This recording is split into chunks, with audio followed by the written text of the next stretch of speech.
Chers amis, il y a une question qui m'est chaque année posée.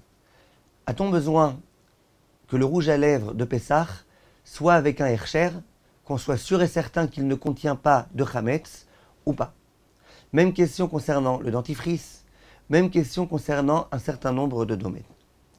D'autres personnes me disent, mais moi, carrément, non seulement bien sûr que je me sers d'un rouge à lèvres qui est caché les Pessah, mais le rouge à lèvres qui n'est pas caché les Pessah, je le mets dans la vente. Je ne parle pas de ceux qui me disent, moi je ne me repose pas sur la vente, et bichlal, je jette mon rouge à lèvres. C'est des gens qui exagèrent un petit peu. Alors question, est-ce qu'il faut un Hersher? Est-ce qu'il ne faut pas de Hersher? Que se passe-t-il ici? Alors comme à notre habitude, on va essayer de comprendre ce qui se cache ici. Vous savez qu'on a un principe qui est un petit peu embrouillant si on ne le comprend pas. D'une part, on nous dit, tu sais, pendant Pessah, il ne faut pas que tu aies de Chametz à la maison.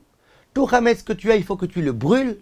Et puis on fait le biur Chametz. Et puis on dit que si, Chas v'Shalom, on trouve du Chametz pendant Pessah alors qu'on ne l'a pas vendu, on doit le brûler. Et d'autre part, on nous dit, mais non, toute nourriture qui n'est pas consommable par un chien, il n'y a pas de problème, c'est plus Chametz, ça ne dérange plus. Alors comment on fait? Qu'est-ce qui se cache ici? Bien Chachamim me disent, mais tout dépend. Si jamais, à l'entrée de Pessah, c'était déjà un Chametz qui n'était pas consommable par un animal, qui était consommable par personne, et bien là on considère que quoi? On considère qu'il n'y a pas de problème. J'aurais pas besoin de le brûler ni avant Pessah, ni pendant Pessah. Pourquoi? Parce que déjà à l'entrée de Pessah, c'était pas du Chametz, donc il n'y a pas de problème.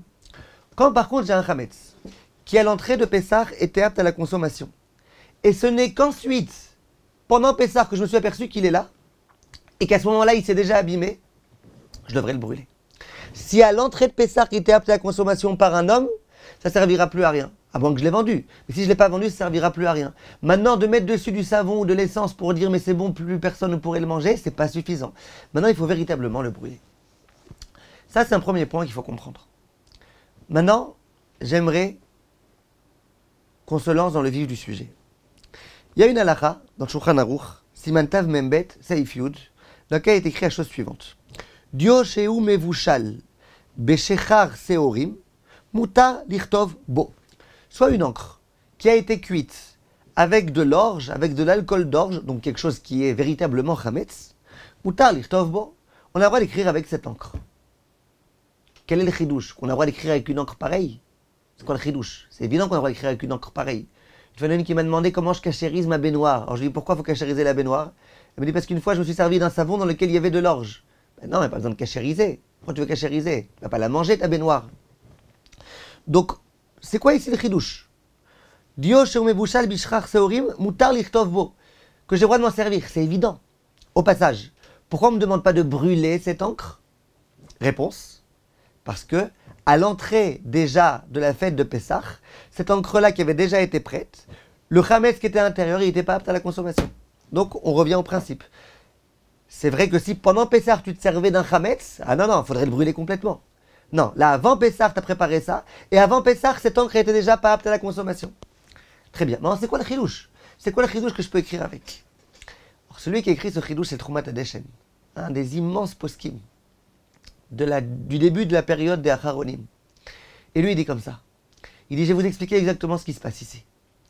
Il dit, avant, lorsque le scribe était en train d'écrire, quand quelquefois il voulait se gratter l'oreille ou faire tout type de choses, eh ben, il tenait la plume dans sa bouche. Et donc, quand il tient la plume dans sa bouche, pour peu qu'il y ait un petit peu d'encre dessus, eh ben, l'encre risque de rentrer dans sa bouche. Si pendant Pessah, cette encre qui contient du chametz elle entre dans sa bouche, c'est un problème ou pas? Et sur ça vient Troumat Hadeshen et il dit, c'est pas un problème. Pourquoi c'est pas un problème? Je vous demande de bien réfléchir. À votre avis, mes chers amis, comment vous pouvez m'expliquer que ce soit pas un problème? Pourquoi c'est pas un problème? Bien sûr qu'il y a un problème. Si jamais il y a de l'encre qui rentre dans ta bouche, tu vas l'avaler. C'est un problème. Ah, écoutez bien. Tout ce qu'on a dit, que si il y a quelque chose qui n'était pas apte à la consommation à l'entrée de Pessah, c'est pas la peine de le brûler et c'est pas chametz. Par exemple, si je prends un morceau de pain qui était complètement rassis, pourri à l'entrée de Pessah, est-ce que j'avais l'obligation de le brûler? Non, il était complètement pourri, rassis, personne ne pouvait le manger. Est-ce que alors ça veut dire que pendant Pessah j'ai le droit de le manger? Réponse non. Mais pourquoi? Tu as dit que c'est plus du chametz, mais que c'est plus rien. Réponse, c'est vrai que par défaut c'est plus rien. Mais si toi tu viens faire un repas sur ce pain rassis, tu es en train de prouver que ce pain rassis, il n'est pas tellement rassis. Tu es en train de montrer que ce pain, finalement, tu es intéressé à le manger. En hébreu, on appelle ça archevé. Archevé, c'est que tu lui as donné de la chashivut, tu lui as donné de l'importance. C'est-à-dire que ce pain qui n'avait pas d'importance, en lui donnant cette importance, c'est comme si le chametz qui était en lui, il ressurgissait. Comme s'il se réveillait, en quelque sorte. Et ça, c'est interdit.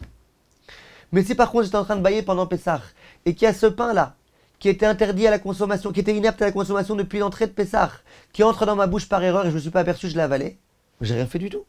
Pourquoi? Ce pain, il n'est pas apte à la consommation, même par un chien, il vaut rien. Donc qu'est-ce que tu vas me dire? Oui, mais tu l'as mangé? Non, je ne l'ai pas mangé, je ne sais même pas que je l'ai mangé, je lui ai donné aucune espèce d'importance. Si par contre je viens faire un repas avec ce pain-là, là c'est sûr que c'est un problème. Et je vous demande de bien me comprendre. J'ai pas dit que de manger une miette de pain pendant Pessah, c'est permis. C'est complètement interdit et c'est un issur deoraita, chatzi shiur asur minatora. J'ai dit qu'un pain qui n'est pas apte à la consommation depuis l'entrée de Pessah, là le seul problème qu'il peut y avoir, c'est si je fais archevé. Que si je dis pour moi, il a une importance de chametz. Vient ici le Trumat HaDeshen et il dit, on recommence le raisonnement depuis le début. Cette encre-là, elle est inapte à la consommation. Donc j'ai pas de problème de garder cette encre chez moi à la maison, j'ai aucun problème.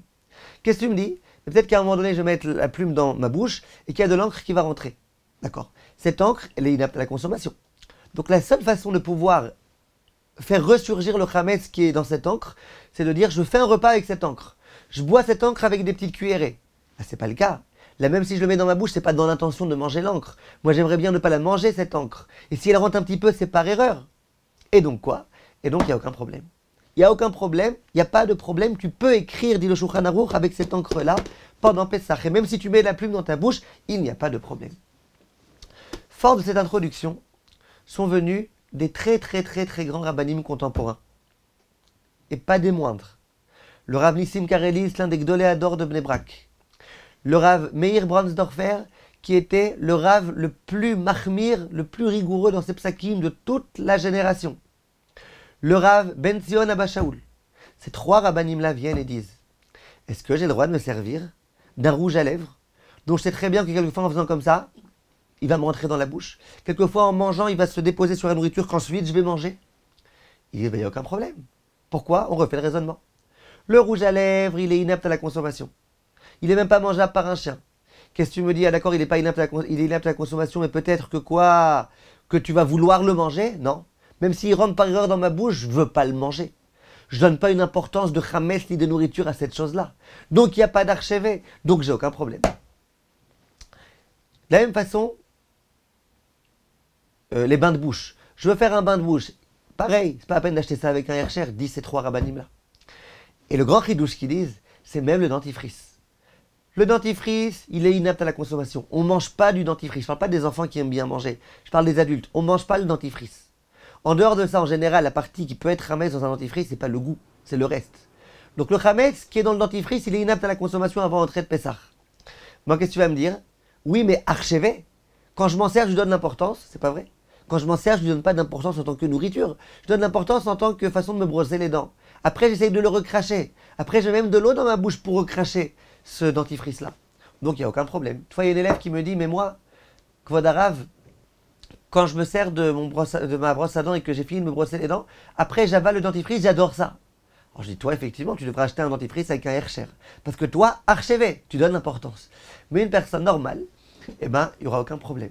Donc ces trois rabbanim-là disent, tu peux acheter ces choses-là sans Hercher. En Israël, on peut trouver tout ça avec un Hercher, ça coûte le même prix exactement. Il n'y a pas de problème. Tu peux acheter avec un Hercher, tu n'es pas obligé, mais si tu veux, tu peux. Mais en France, ça coûte beaucoup plus cher avec un Hercher. Vous comprenez que ça peut aider de savoir qu'il y a ces très grands décisionnaires qui disent qu'il n'y a aucun problème et que ce n'est pas la peine d'acheter avec un Hercher. Je ne parle pas du papier toilette où évidemment que ce n'est pas la peine d'acheter avec un Hercher. Je ne parle pas du produit avec lequel on fait la serpillière, c'est évident que ce n'est pas la peine d'acheter avec un Hercher. Je ne parle pas du liquide vaisselle où c'est évident que ce n'est pas la peine de servir d'un liquide vaisselle. Pourquoi tu veux te servir d'un liquide vaisselle? Tout le savon n'est pas apte à la consommation. En plus, tu fais la vaisselle pas de façon bouillante. Après, tu mets de l'eau, tu rinces ta vaisselle. Pourquoi tu veux acheter avec un Hercher Kacher les Pessah? Très bien. Maintenant, j'aimerais donc juste vous dire quelque chose. Il y a un très grand Rav de la génération, pas moins grand que ces trois rabbanim-là, qui était l'un des Gdolei Hador, qui s'appelait le Rav Eliashiv. Lui, il dit, je suis d'accord avec votre raisonnement, que logiquement, on pourrait dire que c'est pas la peine d'acheter tout ça avec un Hercher. Il dit, mais finalement, conclusion, il y a un concept qui s'appelle Chumra des Pessah. C'est un concept un petit peu inventé par le Rav Eliashiv et certains autres. Vous voyez qu'à Pessah, les gens ils font des chumrot. sans arrêt des Khumrot depuis le matin jusqu'au soir. Dit le Rav Eliashiv, pourquoi ne pas acheter avec un Hersher? Fais la Khumra, c'est bien toujours d'être Mahmir. Alors fais la Khumra pour Pessah en particulier. Dit le Rav Eliashiv, même le liquide vaisselle, même les produits dont tu te sers pour faire le ménage, sers-toi de quelque chose qui est caché les Pessah. Le même Rav Eliashiv, il dit attention. Les produits dont tu te sers pour faire le ménage avant Pessah, ça tu peux te servir de quelque chose qui n'est pas caché les Pessah. Mais pendant Pessah, quand tu fais le ménage, sers-toi de choses qui sont cachées les Pessah. Mais je vous répète, c'est une grande Khumra. Pas tout le monde a accepté cette Khumra. Donc ceux qui veulent le faire, je ne dis pas que c'est Baltashrit. Une fois que le Rav Eliashiv l'a dit, je ne peux plus dire que c'est Baltashrit. Mais en tout cas, sachez que ce n'est pas du tout obligé. Quant à vous, mes chers amis, Pessah Kasher Vesameach.